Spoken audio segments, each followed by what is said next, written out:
شروع اللہ کا نام لے کر جو بڑا مہربان نہایت رحم والا ہے۔ السلام علیکم پیارے مسلمانوں، امید ہے آپ سب لوگ خیر و عافیت سے ہوں گے۔ تو پیارے مسلمانوں، قرآن پاک کی ایک آیت کا ترجمہ آپ کے ساتھ پڑھ کر شیئر کرتا ہوں۔ انشاءاللہ آپ سنیں گے، آپ کا بھی ایمان تازہ ہوگا، اور انشاءاللہ جو اس کو آپ بھی شیئر کریں گے دوسرے مسلمان بہن بھائیوں میں، رشتہ داروں میں، تو انشاءاللہ آپ بھی اس ثواب میں شامل ہو جائیں گے۔ تو پیارے مسلمانوں، قرآن پاک جتنا ہم پڑھیں گے، جتنا بھی اللہ تعالیٰ کا ہم ورد کریں گے، جتنی بھی اللہ تعالیٰ کی تسبیح کریں گے، تو وہ روز قیامت والے دن ہمارے کام آئے گی، یعنی کہ وہ ہماری جو نامہ اعمال والی کتاب ہے اس میں لکھی جا رہی ہے، اور ہر چیز جو ہے وہ ہمارے نامہ اعمال میں لکھی جا رہی ہے۔ تو لہٰذا ہمیں دن میں قرآن پاک لازمی پڑھنا چاہیے، سننا چاہیے، تاکہ ہماری آخرت کی زندگی میں بھی آسانی ہو اور اللہ تعالیٰ دنیا میں بھی آسانیاں فرمائے۔ پرہیزگاروں کو راہ دکھانے والی، پیارے مسلمانوں، یہ قرآن پاک جو ہے یہ اللہ تعالیٰ نے پرہیزگار جو ہیں، جو اللہ کے نیک بندے ہیں، جو اس کو پڑھتے ہیں، وہ ان کے لیے یہ بہت ہی مددگار ہے، یہ رستہ دکھاتا ہے ہمیں قرآن پاک۔ یہ جو قرآن پاک ہے یہ پیارے مسلمانوں، یہ بہت ہی اللہ تعالیٰ کی مہربانی ہے کہ اللہ تعالیٰ نے ہم مسلمانوں کے لیے بھیجا ہے۔ اس میں ہماری ہی آسانی ہے، اس میں اللہ کے حکم ہیں، اور جو پرہیزگار ہیں ان کو، جو اس کو پڑھتے ہیں، ان کو سیدھا سیدھا جو رستہ ہے وہ دکھاتی ہے، اور جو ہے ان کے لیے آسانی پہ آسانی ہوتی ہے، یعنی کہ انہیں کوئی مشکلات نہیں ہوتی، کیونکہ وہ ترجمے کے ساتھ اس کو پڑھتے ہیں، پرہیزگار جو ہیں۔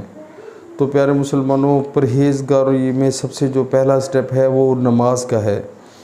اگر ہم نماز نہیں پڑھیں گے تو یہ 100% پکی بات ہے کہ ہمارا جو جسم ہے وہ پلیت رہے گا، یعنی کہ ہمیں جو ہے وہ، ہم جب وضو نہیں کریں گے تو بے حیائی کی جو چیزیں ہیں، یا جدھر اگر ہم نظر کی خیانت کرتے ہیں، یا کوئی ڈرامے دیکھتے ہیں یا فلمیں دیکھتے ہیں، تو نماز ظاہری سی بات ہے، جو بندے نہیں پڑھتے، جو ایسے کام کرتے ہیں، تو جو ڈرامے فلمیں نہیں بھی دیکھتے اور نماز نہیں پڑھتے، اپنے آپ کو پاک و صاف نہیں رکھتے، تو ان کے لیے یعنی کہ یہ چیز یہ حاصل نہیں ہو سکتی پرہیزگاری۔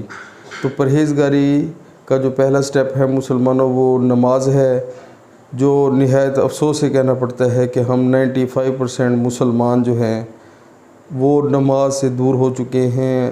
تو اللہ معاف کرے، یہ ہمارے لیے بہت ہی بڑی پریشانی کی بات ہے، خرابی کی بات ہے۔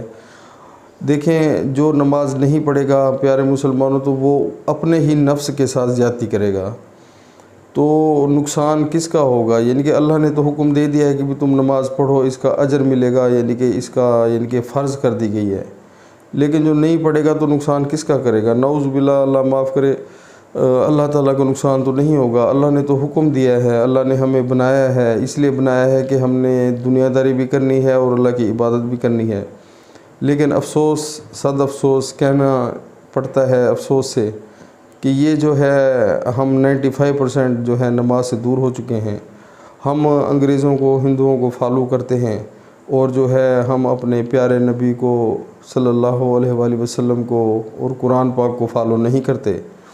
تو اس وجہ سے جو ہے ہم اللہ کی راہ سے دور ہو چکے ہیں۔ جب ہمارا جسم ہی صاف نہیں ہوگا، ہم 5 وقت نماز نہیں پڑھیں گے، وضو نہیں کریں گے، اللہ کے آگے نہیں جھکیں گے، تو شیطان ہمارے اوپر حاوی ہو جاتا ہے، اور شیطان جو ہے وہ ہمارا کھلا دشمن ہے۔ تو جو کتاب ہے یہ قرآن پاک، یہ پرہیزگاروں کو راہ دکھاتی ہے۔ پہلے نمبر پہ ہمیں نماز پڑھنی چاہیے، پھر اس کے بعد جو ہے اللہ تعالیٰ کی اس کتاب کو جو یعنی کہ ہمارے لیے بھیجی گئی ہے، اس کو پڑھنا چاہیے ترجمے کے ساتھ، پھر اس میں جتنے بھی اللہ کے حکم ہیں ان پر عمل کرنے کی کوشش کرنی چاہیے۔ تو پیارے مسلمانوں، خدا را ریکویسٹ ہے کہ قرآن پاک کو روز ترجمے کے ساتھ پڑھیں، بہت فائدہ ہوگا۔ انشاءاللہ آپ عمل کریں، دنیا میں بھی آسانی ہوگی اور آخرت میں بھی آسانی ہوگی۔ السلام علیکم ورحمۃ اللہ وبرکاتہ۔